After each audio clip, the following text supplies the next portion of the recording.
Hello, good morning, সুপ্রভাত। এখন good morning আর নেই, যাই হোক, এখন 12টা বাজে। তবুও আমার রান্না সকালবেলায় মেয়েকে দিয়ে এলাম, দিয়ে এসে আমি খেলাম। আজকে আমাদের অমাবস্যা, সরি কী বলে একাদশী। আজ আমাদের একাদশী। সেই একাদশীর খাবার দাবার রেডি করতে তো একটু টাইম লাগে, তার জন্য আমি এসে খেলাম। সকালবেলাটায় আমি ঘুম থেকে উঠে দেরি তো হয়ে গেছে, কালকে এত মশা, লোডশেডিং, মানে লোডশেডিং হয়ে যাচ্ছে সকাল থেকে, লোডশেডিং এই এখন একটু এলো, মাঝখানে আবার গেছিলো গিয়ে আবার এলো। তো এত লোডশেডিংয়ে কিছু করা যায় না, অন্ধকার অন্ধকার লাগে ঘর দুয়ার। এখন কারেন্ট আছে। তো আমি এখন সকালবেলা ওকে আলু সিদ্ধ ভাত আর বাঁধাকপি করে দিয়েছি, ও খেয়ে চলে গেছে, খাইয়ে দিয়েছি। ওকে বাসে তুলে এসে আমি টিফিন করলাম, একটা লুচি করেছিলাম। আর আমার হাজব্যান্ড তো লুচি একদমই পছন্দ করে না, কারণ প্রচণ্ড গ্যাস হয়। তাও আমি বললাম আজকে একটু খেয়ে নাও, করেছি যখন। রুটিটা তো রুটিটা তো খেতে পারবে না, যার জন্য আবার কে ফোন করেছে একটু দেখি। হ্যাঁ,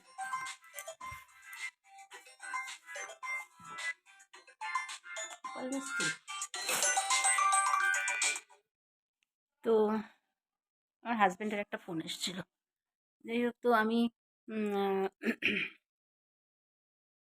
কী করেছি, সেই লুচি বাঁধাকপি দিয়ে ও একটু ও দুটো লুচি খেয়েছে। আর বললো যে না আমি লুচি খাবো না, লুচি একদম মানে সহ্য করতে পারছে না, তেলে ভাজা বেশি একটা খায়ও না, দেইও না। তাই মাঝে মাঝে একটু তো মনে হয় যে আর রুটি কী ভাজবে, রুটিটা ভাজলেও তো তেলেই। তো আমি ভাবলাম ধুর আজকে একটু লুচি করি। তা ওনার ওনার প্রবলেম হলো, খেলো না, দুটো খেলো আর মাখা রয়েছে। আমি ওকে বললাম তাহলে দুটো লুচি খেলে তো হয় না, ছাতু খেয়ে নাও। তা ওকে আমি একটু ছাতু, এক গ্লাস ছাতু গুলে দিলাম, খেয়ে নিল। জনিকে আমি দিয়েছি স্যুপ, ও খায়নি। আজকে ডিম দেইনি বলে খায়নি, ডিমটা ঘরে নেই, আনা হয়নি, বেরোবো তবে তো। খেলো না, লুচি খেলেন দুটো, মানে ছিঁড়ে ছিঁড়ে একটু দুবার তিনবার দিলাম, খেলো। তো এখন আমি কাউন চাল আছে না, এই একাদশীর দিনের জন্য এনে রেখেছি ওই চাল। আর মুগ ডাল, শুনেছি মুগ ডাল নাকি একটু ভেজে নিলে খাওয়া যায়। সব জেনেই কাজ করলাম, নাহলে আমি করি না। এতদিন আমরা খাইনি, সারাদিন ভাত খাইনি। তো আমি তাই গাওন চালের খিচুড়ি করব। চলুন আপনাদের দেখাবো আজকে। আলু দেবো, কুমড়ো দেবো, মটরশুঁটি, টমেটো, আর মুগ ডাল ভেজে রেখেছি। আর কড়াই বসিয়ে দিয়েছি, একবারে সোমবার দিয়ে ওটাকে কষিয়ে কষিয়ে বসিয়ে দেবো, একদম লাইট করে হবে। দেখি যদি পারি একটু নারকেল দেবো, নাহলে দেবো না, কারণ নারকেল ডিপ ফ্রিজে রয়েছে, একদম প্রচুর শক্ত রয়েছে, দিতে পারবো কি পারবো না জানি না, চেষ্টা করব। নারকেল দিলে ও একটু ভালো খায়, আর নাও দিতে পারি। আমার ভালো লাগছে না, আমার অনেক কাজ। আর একটা গুড নিউজ দিই আপনাদের, আমার ওয়াশিং মেশিন এসে গেছে। সবথেকে সবথেকে সবথেকে ভালো খবর, মানে এর থেকে ভালো খবর আর হয় না। মানে এত কষ্ট হচ্ছিল কতদিন ধরে, কাঁচা ভর্তি গেছে, আমি মানে এত ভরাট হয়ে গেছে জামা কাপড়, আপনাদের দেখাবো। প্রচুর মানে মানে কষ্ট হচ্ছিল। রেগুলার তো 3 জনের অনেক ড্রেস হয় বলুন, সমস্ত ড্রেসগুলো কখনো পেরেছি, কখনো কেচেছি, কখনো পারিনি, কাচিনি। তো কালকে ফাইনালি আমাদের ওয়াশিং মেশিনটা ঠিক হয়ে এসেছে। আর একজন শীতকালে স্নান করে অবস্থা দেখুন, মানে শীতে ও একদম কাবু। কি গো, এরম করে আছো কেন তুমি? ঠান্ডা তো, ঠান্ডা দিনে তো ঠান্ডা হবে, ঠান্ডা তো এখনো পড়েই নি গো। তোমাদের এখানে পড়ে গেছে? 2 দিন বৃষ্টি হয়েছে, তার মানে অবস্থা দেখুন। তাও গরম জল করেই স্নান করেছে, আমি এতদিন গরম জল করে স্নান করিনি, আজকে আমি গরম জল করে স্নান করবো। প্রচণ্ড হাওয়া দিচ্ছে, আমার তো ওপরে যেতে হবে এখন, ওপরটায় গিয়ে মেশিন চালাবো। সব থেকে বড় কথা, একবার এক ক্ষেপ তো আজকে মেশিন চালাবই, কারণ প্রচুর জমে আছে, অল্প অল্প করে রোজ একটু একটু করে কেটে দেবো। ইঁদুরে এমন করেছে, এখানে জঙ্গল আছে, আমাদের এখানে একটা জমি আছে, পুরো বাগান, ঠিক আছে, অনেক রকম ফল ফলাদি সবজির গাছ আছে। ওখান থেকে ইঁদুর আসে, বুঝেছেন তো, মানে একদম গেঁচো ইঁদুর। ওখান থেকে এসে ভেতরে ঢোকে, ভেতরে ঢুকে গ্রিলের ফাঁক থেকে ঢুকে পুরো মেশিনে ঢুকে, মেশিন পুরো একদম তছনছ করে দিয়েছে। কি করব, অনেক টাকা খরচা হয়ে গেল, কিচ্ছু করার নেই, আমাদের তো এটা না হলে আমি পারছি না। আর আমার হাজবেন্ড তো একেবারে এইসব ক্ষেত্রে কোনো রকম কোনো মাথা গলায়ও না, হয়ও না, পারেও না। আমি দেও না, কারণ সারাদিন কাজকর্ম করার পরে এগুলো আমারও ঠিক ভালো লাগে না। আমি পারি না পারি। যখন আমি এমনও হয়েছে বেসিনে দাঁড়িয়ে গেছে দিয়েছি। পায়ের জন্য আমি বেশি চেপে বসতে পারি না। কদিন বাথরুমে টুল নিয়ে গিয়ে বসে করেছি। যখন যেরকম পেরেছি করেছি। কিন্তু এখন পারছি না। প্রচণ্ড পা ব্যথা বেড়ে গেছে। ডাক্তার প্রচুর দিন দেখাই না। ২ বছর হলো ডাক্তার দেখাই না। ওষুধই চলছে। বলেছে যে এই ওষুধই খান। তো প্রচণ্ড ব্যথাও বেড়েছে। জানি না কেন এত ব্যথা বাড়ছে। অ্যাকচুয়ালি পায়ের খুব রেস্ট দেওয়া দরকার। রেস্ট তো হয় না। কি করে রেস্ট হবে বলুন না? আমাদের এই সমস্ত পরিবারের মধ্যে কি মানে একদম খাটে বসে খাবো? এটা কি হয় কখনো বলুন না? আমার কাজটা আমাকে করতে হবে না? আর কতক্ষণ বসে থাকবো? ভালো লাগে না তো। একটা কোনো আওয়াজ পেলেই অমনি দৌড়ে গিয়ে দেখুন না ঘেউ করতে ওরম একদম পুরো একদম আ কান দুটো সোজা করে চোখ পুরো বাইরে। কে এলো? সব ব্যাপারে একদম নজর। তো চলুন, আমি তো গ্যাসে কড়াইটা বসিয়ে এসেছি। আজকে কাউন চালটা পুরো কীভাবে করলাম দেখাবো।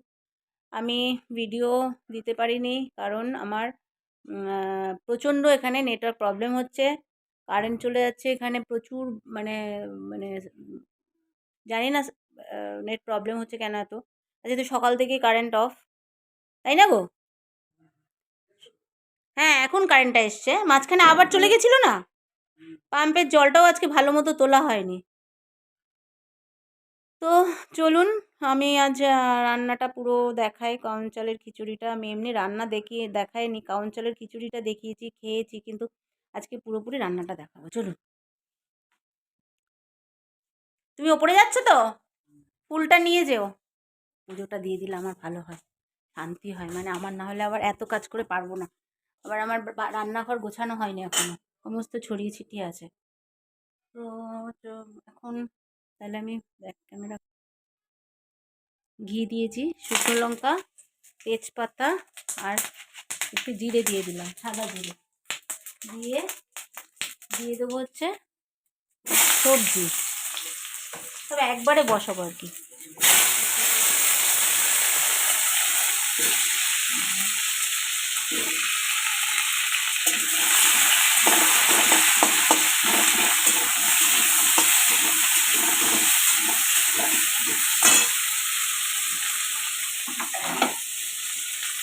মুগ ডালটা দিয়ে দিলাম। বাহ কি ঝাঁজ!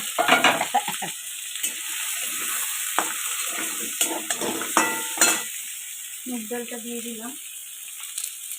এই যে কাউন চালটা দেখুন, এই যে ছোট গোবিন্দভোগ থেকেও আরও ছোট। এই কাউন চালটা পুরো দিয়ে দেবো।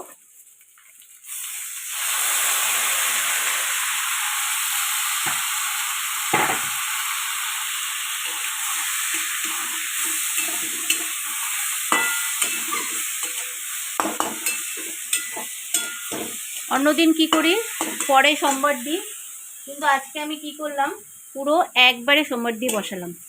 এর মধ্যে আমি দিয়ে দেবো নুন। কোথায় গেল নুনের চামচ?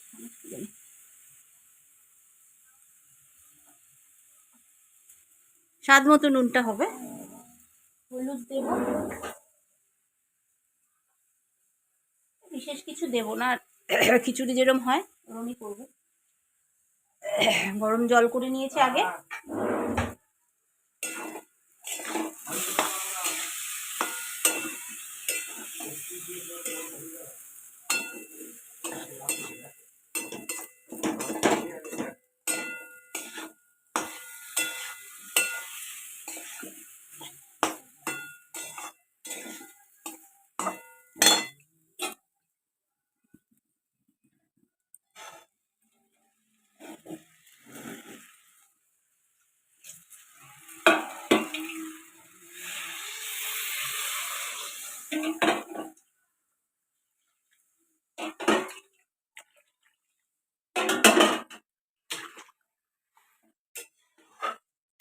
এত বড় বড় সবজি দেওয়া দেখলে বলবে কি করেছো এটা।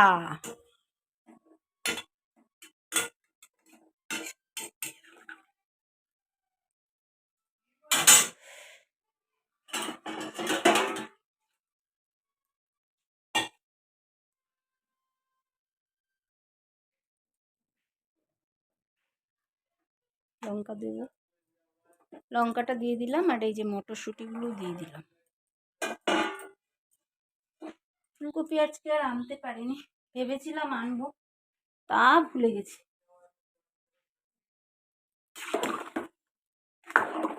এই হচ্ছে, এইভাবেও করি, আবার কি হয় পরের সোমবার দিই সেটাও করি, দুটোই চলে।